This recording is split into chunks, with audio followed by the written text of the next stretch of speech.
നമ്മളെ ജീവിതം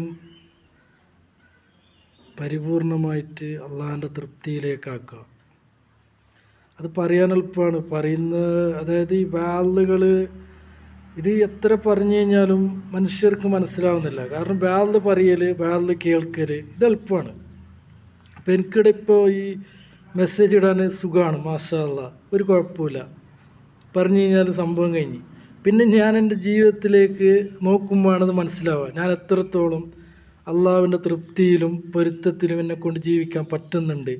ഞാൻ അതിൽ എത്രത്തോളം ആത്മാർത്ഥമായി അതിന് ഇഖ്ലാസോടുകൂടി നിയത്തോടുകൂടി ഒരു റിഹാവോ മറ്റുള്ളവരെ തൃപ്തിപ്പെടുത്താനോ അല്ലെങ്കിൽ മറ്റുള്ളവരെ കാണിക്കാനോ അല്ലാത്ത തന്നെ എല്ലാം അള്ളാഹുവിനും അള്ളാഹുവിൻ്റെ റസൂലിനും തൃപ്തിക്കും വേണ്ടി എൻ്റെ ജീവിതത്തിൽ ഓരോ ചലനങ്ങളും അള്ളാഹിൻ്റെ തൃപ്തിയിലാകണമെന്നുള്ള ശ്രമത്തിൽ ചിന്തിച്ച് ജീവിക്കുന്നുണ്ടേന് ഞാനിതിലേക്ക് നോക്കുമ്പോഴാണ് എനിക്ക് മനസ്സിലാവുക. എനിക്ക് പറഞ്ഞിട്ട് വോയിസ് ഇട്ടിട്ട് പെട്ടെന്ന് പോവുക, കുഴപ്പമൊന്നുമില്ല, എന്ത് പണിയുള്ളത്? ഒരു പണിയുമില്ല.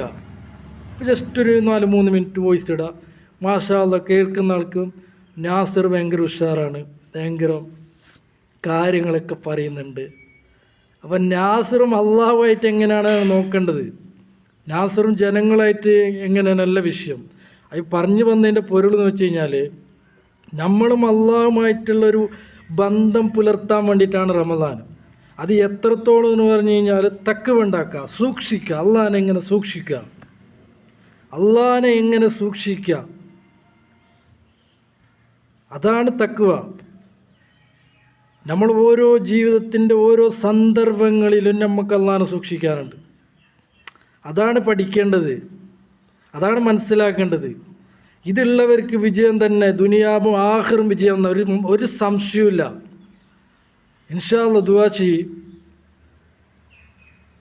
ആത്മാർത്ഥമായിട്ട് ആര് ചിന്തിക്കുന്നുണ്ട്, ഇൻഷാ അല്ലാഹ് തുറന്നു തരും. ഇൻഷാ അല്ലാഹ്. അസ്സലാമു അലൈക്കും വറഹ്മത്തുള്ളാഹി വബറകാതുഹു.